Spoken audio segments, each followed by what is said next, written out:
warahmatullahi wabarakatuh. Alhamdulillah ya kita bisa bertemu kembali di channel Senang Tani bersama saya Titis. Semoga Anda tetap senang untuk menjadi petani.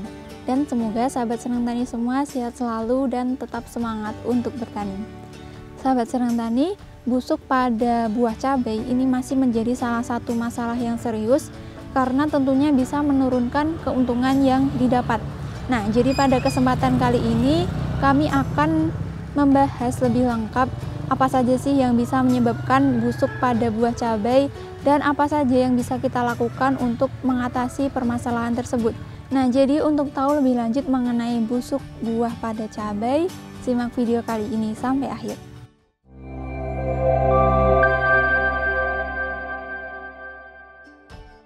Oke, sahabat Senang Tani semua, pada kesempatan kali ini saya sedang berada di lahan milik Bapak Muh namanya, tepatnya di Desa Sokorini, Kecamatan Muntilan, Kabupaten Magelang. Nah, di sini Pak Muh ini menanam cabai varietas langgeng 58.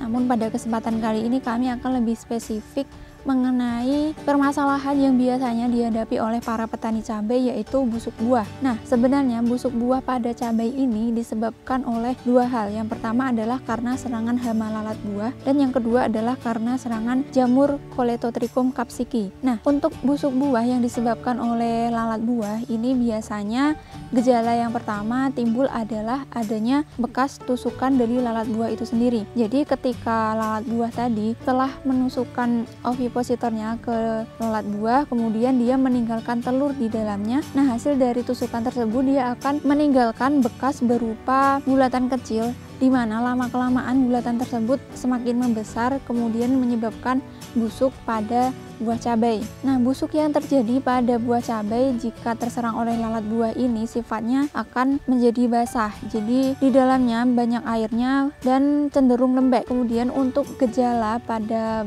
buah cabai yang terserang oleh jamur penyebab patek ini adalah yang pertama adanya bercak kecil berwarna kecoklatan, di mana lama-lama bercak tersebut semakin membesar. Namun gejala yang disebabkan oleh serangan jamur ini nantinya akan menyebabkan buahnya busuk kering. Jadi tidak sama seperti yang disebabkan oleh lalat buah, di mana buahnya menjadi busuk basah. Buah yang terserang oleh jamur ini akan menjadi busuk kering. Kemudian jika kita coba untuk mematahkannya, di dalamnya ini akan banyak serabut-serabut berwarna putih, di mana ini merupakan hifa dari jamur Colletotrichum tadi. Dan mungkin sahabat Senang Tani semua juga sudah mengetahui ya bagaimana perbedaan busuk buah yang disebabkan oleh lalat buah dan juga jamur Colletotrichum. Jadi penting sekali untuk mengetahui perbedaan gejalanya supaya kita bisa melakukan pengendalian secara tepat, karena jika gejalanya saja sudah tidak bisa membedakan, nantinya langkah selanjutnya untuk melakukan pengendalian ini bisa menjadi kurang tepat, jadi tidak mampu teratasi dengan baik. Nah, sebenarnya cara untuk mengatasi atau mencegah terjadinya busuk pada buah cabai ini sangat banyak dan bervariasi. Mungkin sahabat Senang Tani semua juga sudah memiliki caranya tersendiri untuk mengatasi permasalahan tersebut. Namun pada kesempatan kali ini akan coba kami sampaikan apa yang kami ketahui kepada sahabat Senang Tani, dan semoga ini bisa bermanfaat dan bisa menjadi tambahan ilmu untuk sahabat Senang Tani semua. Nah, yang pertama adalah untuk pengendalian busuk buah yang disebabkan oleh lalat buah. Jika berbicara mengenai kondisi lahan di sini, ini menurut kami petani pemilik lahan sudah melakukan antisipasi yang tepat untuk mencegah terjadinya serangan lalat buah tersebut, yaitu dengan cara menanam tanaman refugia pada bagian tepi bedengannya. Apa itu tanaman refugia? Jadi tanaman refugia ini adalah tanaman bunga yang biasanya ini berwarna mencolok, kemudian menghasilkan bau yang khas, di mana tanaman ini nantinya bisa menjadi habitat atau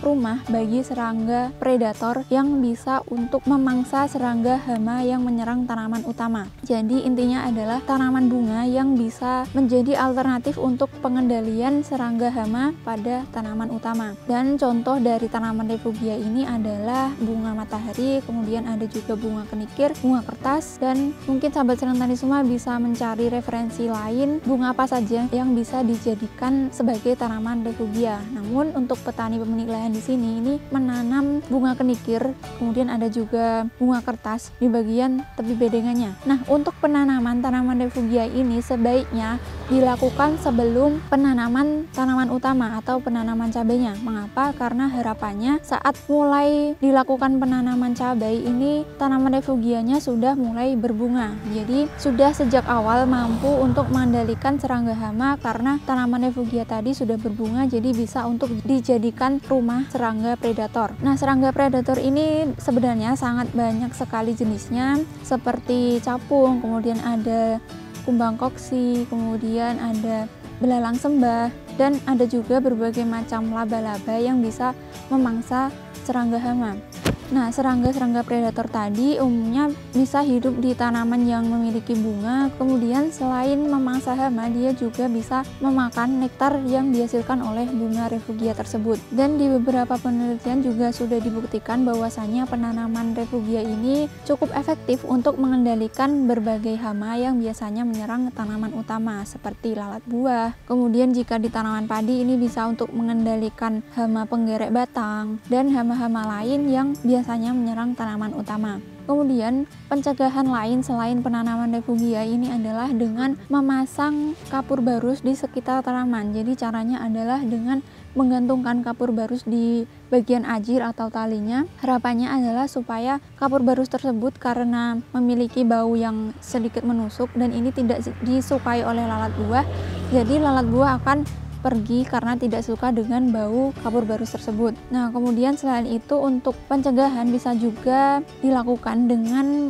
membuat perangkap yang di dalamnya ini terdapat atraktan atau pengundang lalat buah jantan supaya dia ini masuk ke dalam perangkap. Jadi jika lalat buah jantan ini masuk ke dalam perangkap, otomatis tidak bisa membuahi lalat buah betina. Jadi otomatis lalat buah betina tidak bisa bertelur di buah dan tidak bisa menyebabkan busuk buah. Nah, jadi atraktan ini berisi hormon yang dia ini mampu untuk mengundang lalat buah jantan sehingga dia ini tertarik untuk masuk ke dalam perangkap tersebut. Jadi populasi lalat buah jantan bisa kita kendalikan dan otomatis lalat buah betina tidak bisa bertelur. Kemudian selain itu untuk mengendalikan lalat buah ini bisa juga menggunakan lem perekat yang biasanya ini permukaannya berwarna kuning. Jadi warna kuning tersebut bisa menarik lalat buah untuk hinggap, dan karena di permukaannya sudah ada lem yang menutupi permukaan tersebut, jadi lalat buah tidak bisa terbang lagi. Jadi otomatis bisa mati di lem perekat tersebut.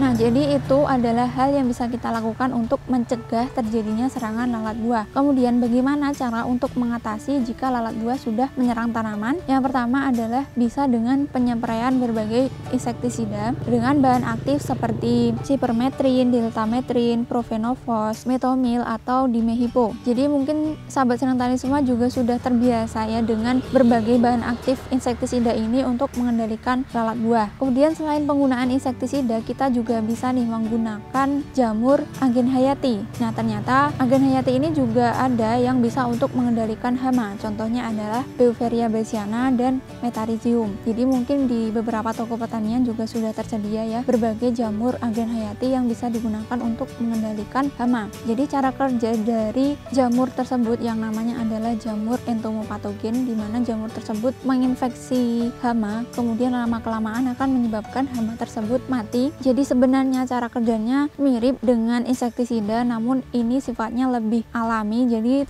tentunya lebih aman untuk lingkungan. Nah, jadi itu beberapa hal yang bisa kita lakukan untuk mencegah dan juga mengatasi serangan lalat buah pada tanaman cabai. Kemudian yang kedua adalah mengenai serangan jamur Colletotrichum capsicum. Nah, untuk serangan jamur ini untuk pencegahannya bisa juga kita lakukan dengan pengaplikasian jamur agen hayati. Namun untuk pengendalian jamur ini bisa kita gunakan jamur agen hayati seperti Trichoderma, kemudian ada Gliocladium, dan ada juga beberapa bakteri yang bisa juga untuk mengendalikan jamur patogen tersebut. Contohnya adalah Bacillus, ada juga Pseudomonas fluorescens dan lain-lain. Mungkin sahabat senang tani semua bisa mencari referensi lain apa saja agen hayati yang bisa kita gunakan untuk mengendalikan jamur Colletotrichum. Nah, kemudian untuk pencegahannya ini bisa kita lakukan sejak dini, yaitu dengan cara menanam varietas yang sifat buahnya ini cenderung lebih tebal kulit buahnya, sehingga otomatis lebih sulit diinfeksi oleh jamur patogen. Nah, salah satu rekomendasinya adalah varietas langgeng 58 ini. Mengapa? Karena langgeng 58 ini kulit buahnya cenderung lebih tebal,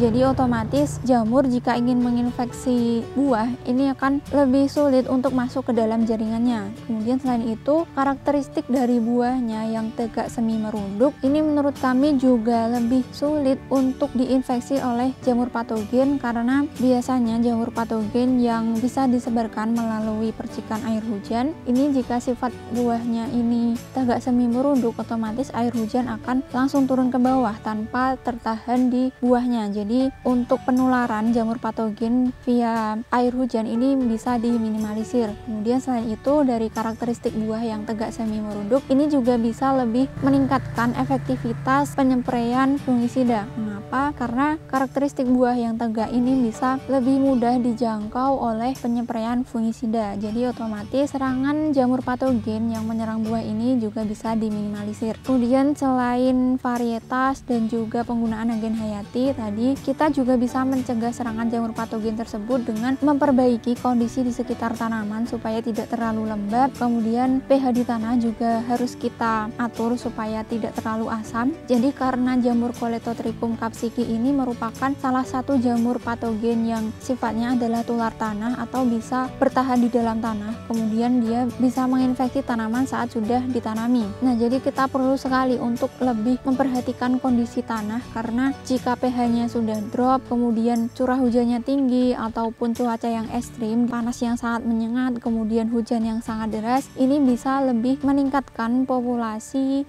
jamur patogen yang ada di dalam tanah, jadi bisa menginfeksi tanaman dengan cepat. Kemudian mengenai kelembapan, ini sangat penting sekali untuk mengatur jarak tanam sedemikian rupa supaya kondisi tanaman ini tidak terlalu lembab. Jadi jika kondisi di sekitar tanaman ini lembab, otomatis pertumbuhan patogen ini bisa lebih cepat, jadi bisa lebih cepat menginfeksi tanaman dan juga bisa lebih cepat menular. Nah, kemudian bagaimana sih cara untuk mengendalikan serangan jamur patogen yang menyebabkan patek tersebut? Yang pertama adalah bisa dengan penggunaan berbagai macam bahan aktif fungisida seperti mancozeb, kemudian bisa juga menggunakan bahan aktif azoxystrobin dan difenoconazole, bisa juga menggunakan bahan aktif metiram, carbendazim, propinep, benomil, dimetomorf, mefenoxam, metilthiofanat, kemudian bisa juga menggunakan bahan aktif tembaga oksiklorida. Nah, jadi sebenarnya banyak sekali fungisida yang bisa kita gunakan untuk mengendalikan serangan jamur patogen yang menyebabkan patek tersebut.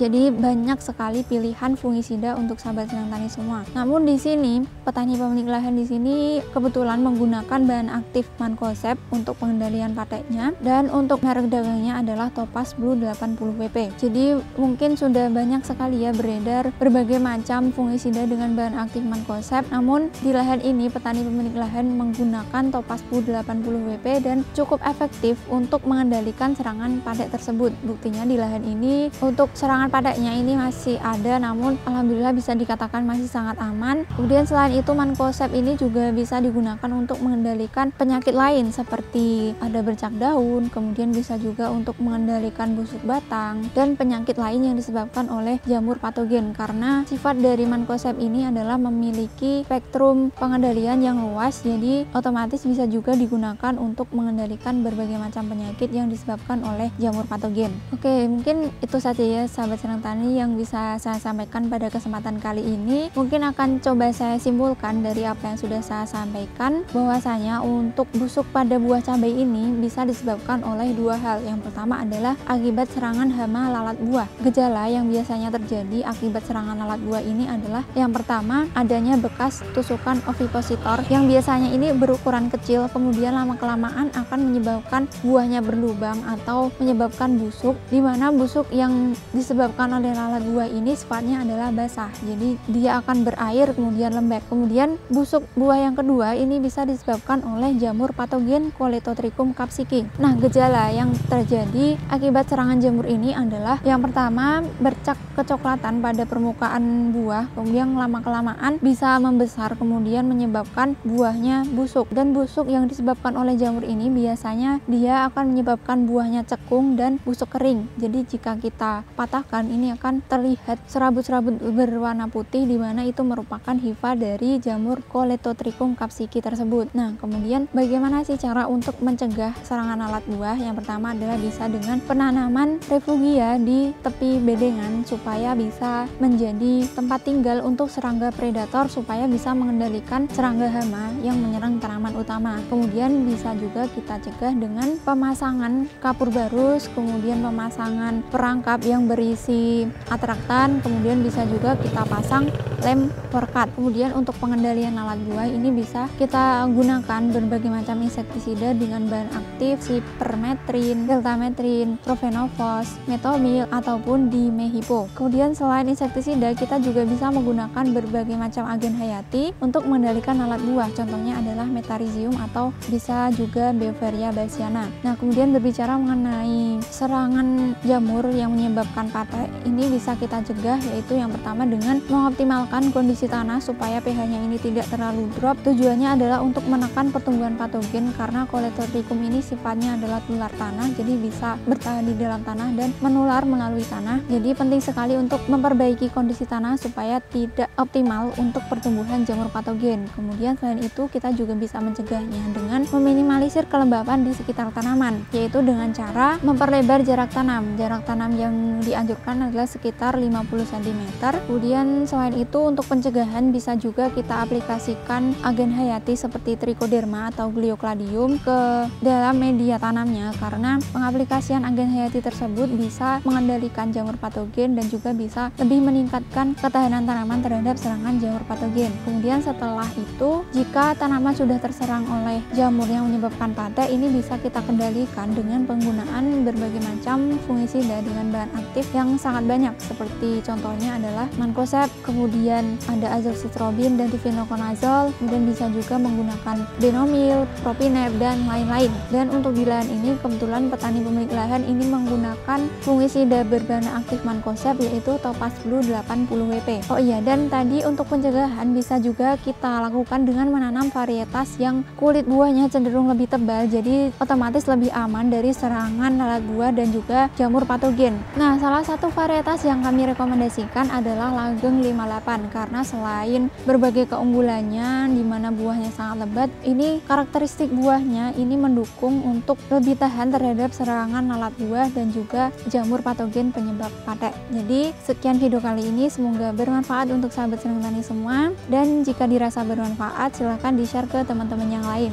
Jangan lupa like, komen, dan subscribe supaya tidak ketinggalan informasi dari kami selanjutnya. Dan untuk sahabat senang tani yang berminat untuk membeli benih Langgeng 58 atau beberapa produk yang kami rekomendasikan, link pembelian sudah kami cantumkan di deskripsi. Sampai jumpa di video-video kami selanjutnya. Terima kasih sudah menyaksikan video kami.